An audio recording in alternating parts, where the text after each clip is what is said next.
നിയമസഭാ തെരഞ്ഞെടുപ്പിന് ഇനി കൃത്യം 1 വർഷമാണ് ബാക്കി നിൽക്കുന്നത്. ഭരണം കിട്ടിയിട്ട് ഏറെക്കാലമായി എന്നുള്ളതാണ്. അതുകൊണ്ട് 10 വർഷത്തിന് ശേഷം വീണ്ടും അധികാരത്തിൽ വരാം എന്നുള്ളൊരു പ്രതീക്ഷയിൽ നിൽക്കുകയാണ് UDF. പ്രത്യേകിച്ച് കോൺഗ്രസും അതിലെ പ്രധാന ഘടകകക്ഷിയായ ലീഗും. ഇതിൽ കോൺഗ്രസ് എന്ത് ചെയ്തു, അല്ലെങ്കിൽ ഏത് തരത്തിലുള്ള പ്രവർത്തനമാണിപ്പോൾ നടത്തിക്കൊണ്ടിരിക്കുന്നത്, അധികാരം പിടിക്കുന്നതിന് വേണ്ടി ഏത് തന്ത്രങ്ങളാണ് കോൺഗ്രസ് ആവിഷ്കരിക്കുന്നത്, ഇതൊക്കെ ചർച്ച ചെയ്യേണ്ട സമയമായിരിക്കുകയാണ്.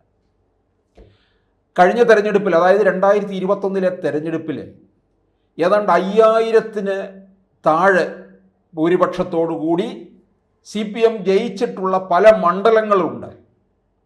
അത് കോൺഗ്രസിൻ്റെ കൈവശം വരുന്ന മണ്ഡലങ്ങൾ തന്നെയാണ്. ഇവിടെയൊക്കെ ആരെ ഇറക്കും? അത്തരത്തിലുള്ള പ്രവർത്തനങ്ങളാണോ താഴെത്തട്ടിൽ നടത്തുന്നത്? പ്രത്യേകിച്ച് തദ്ദേശ തെരഞ്ഞെടുപ്പ് ഇക്കൊല്ലം തന്നെ നടക്കുന്നു. തദ്ദേശ തെരഞ്ഞെടുപ്പിൽ ഒരു പ്രവർത്തന മികവായിരിക്കും, അതിൻ്റെ ഫലമായിരിക്കും നിയമസഭാ തെരഞ്ഞെടുപ്പിൽ കാണാൻ പോകുന്നത്. ഒരു സെമി ഫൈനൽ തന്നെ ആയിരിക്കും ഈ പഞ്ചായത്ത് തെരഞ്ഞെടുപ്പ് എന്ന് പറയുന്നത്. അതിൽ ഏറ്റവും താഴെ തട്ടിൽ എത്രത്തോളം പാർട്ടി പ്രവർത്തനങ്ങൾ എത്തും എന്നുള്ളത് മനസ്സിലാക്കാൻ കഴിയും. ഇവിടെയാണ് നമ്മൾ BJPയെ നോക്കിക്കാണേണ്ടത്. അവർ പ്രവർത്തനം ഇപ്പോൾ താഴെ തട്ടിലാക്കിയിരിക്കുകയാണ്. അവർക്ക് 2026 തെരഞ്ഞെടുപ്പിനൊരു വലിയ മാസ്റ്റർ പ്ലാൻ തന്നെ ഉണ്ട്. അതുകൊണ്ടാണ് അവർ ജില്ലകളിൽ, അതായത് കേരളത്തിലെ 14 ജില്ലകളെ അവരുടെ കാഴ്ചപ്പാടിൽ 30 തീർത്തിരിക്കുകയാണ്. അതായത് വലിയ ജില്ലകളിൽ 3 ജില്ലാ പ്രസിഡന്റുമാരെ നിയോഗിച്ചു കഴിഞ്ഞിട്ടുണ്ട്. ചെറിയ ജില്ലകളിൽ 2 ജില്ലാ പ്രസിഡന്റുമാരെയും. അങ്ങനെ വിപുലമായ പ്രവർത്തനങ്ങളിലൂടെ വളരെ കൃത്യമായ ചിട്ടയോടുകൂടി BJP മുന്നോട്ട് പോകുമ്പോൾ കോൺഗ്രസ്സിന് യാതൊരു തരത്തിലുള്ള ഒരുക്കങ്ങളുമില്ലാതെ മാത്രം ഇത് മിഴിച്ചു നിൽക്കുന്ന ഒരു കാഴ്ചയാണ് നമ്മൾ കാണുന്നത്.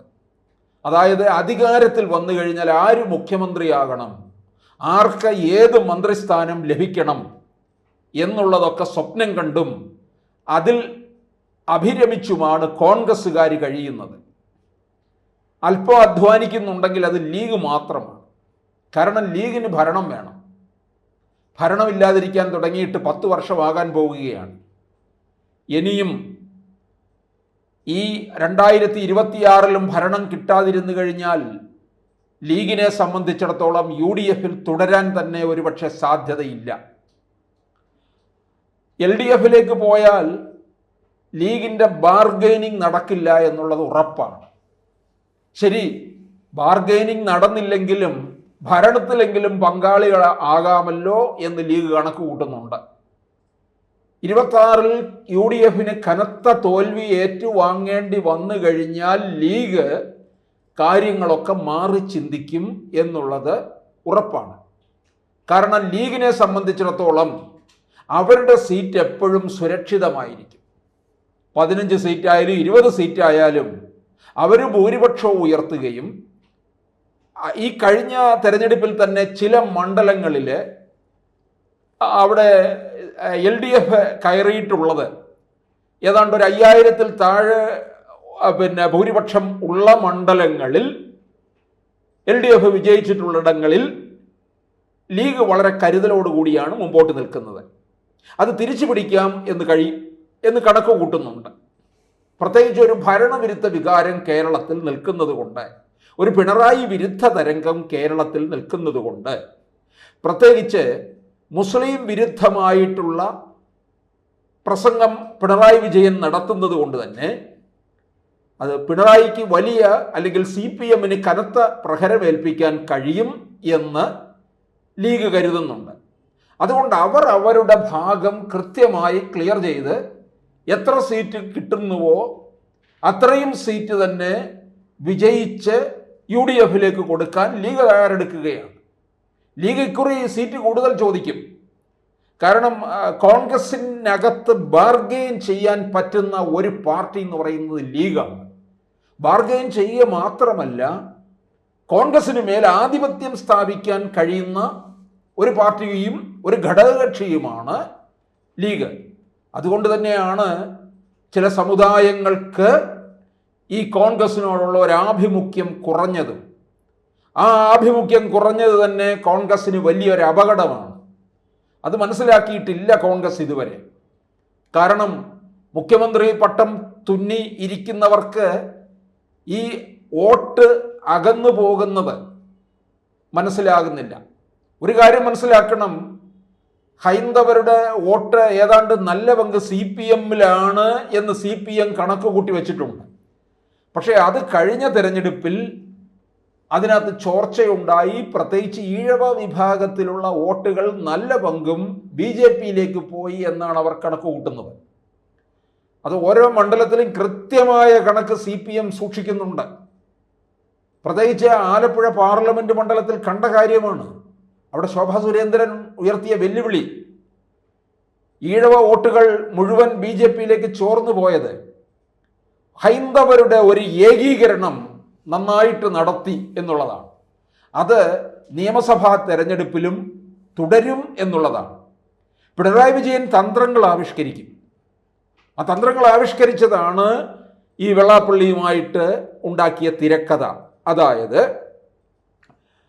മലപ്പുറത്തിന് എതിരെ പ്രസംഗിച്ചത്, അതൊന്നും വെള്ളാപ്പള്ളി പിൻവലിച്ചിട്ടില്ല, പിൻവലിക്കുകയുമില്ല. പിണറായി വിജയൻ അതിനെതിരെ ഒന്നും പറഞ്ഞിട്ടില്ലല്ലോ. പാർട്ടിയിൽ പലതരത്തിലുള്ള മുറുമുറുപ്പുണ്ടായി. അത് കഴിഞ്ഞിട്ട് വെള്ളാപ്പള്ളിയെ അനുമോദിക്കൽ ചടങ്ങ്, 30 വർഷത്തെ ആഘോഷം, അമരക്കാരനായിട്ട് 3 ദശകം പിന്നിടുമ്പോൾ ഇതുപോലെയുള്ള ഒരാൾ നമ്മുടെ രാജ്യത്ത് തന്നെ ഇല്ല, ഈ ഭൂമുഖത്ത് തന്നെ ഇല്ല എന്ന് പറഞ്ഞുകൊണ്ടാണ് വെള്ളാപ്പള്ളിയെ ആദരിച്ചത്. സംഭൂജനായ വെള്ളാപ്പള്ളി CPM-ൻ്റെ എല്ലാമായി തീർന്നു. വെള്ളാപ്പള്ളിയെ ആദരിക്കുമ്പോൾ ഈ BJP-യിലേക്ക് ഒഴുകിപ്പോയ ഈഴവ വോട്ടുകൾ മുഴുവൻ തിരികെ CPM-ൽ കൊണ്ടുവരാം എന്ന് പിണറായി വിജയൻ കണക്ക് കൂട്ടുന്നുണ്ട്. ന്യൂനപക്ഷ സമുദായമായ ഈ മുസ്ലിം സമുദായത്തെ പിണറായി അകറ്റി നിർത്തിയിരിക്കുകയാണ് ഇപ്പോൾ. നമുക്കറിയാം 2016 അവർ ആദ്യ സമയത്ത് കയറുമ്പോൾ അവരുടെ രക്ഷകനായിട്ട് ഞാനാണുള്ളത്, പൗരത്വ ഭേദഗതി ബില്ല് വന്ന സമയത്തും ഒക്കെ ഞാനാണുള്ളത് എന്നുള്ള രീതിയിലായിരുന്നു പ്രസംഗിച്ച് നടന്നത്. പക്ഷേ ഇതൊക്കെ വെറും കപടതയായിരുന്നു എന്നുള്ളതാണ് പിന്നീട് മനസ്സിലാക്കാൻ കഴിഞ്ഞിട്ടുള്ളത്. റിയാസിനെ കൊണ്ട് മകളെ കെട്ടിച്ചതും ഇതൊക്കെ മുസ്ലിം സമുദായത്തിനിടയിൽ വലിയൊരു പ്രീണനം ഉണ്ടാക്കി എന്നുള്ളതാണ്. അപ്പോൾ തന്ത്രങ്ങളും കുതന്ത്രങ്ങളും മെനഞ്ഞുകൊണ്ട് പിണറായി മുന്നോട്ട് പോവുകയും ചെയ്യുന്നു. ഇതിനെ കടത്തിവെട്ടാൻ കോൺഗ്രസ്സുകാർ എന്ത് തന്ത്രമാണ് ആവിഷ്കരിച്ചിരിക്കുന്നത്? അവിടെയാണ് ഇനി കോൺഗ്രസ് ഉണരേണ്ടത്.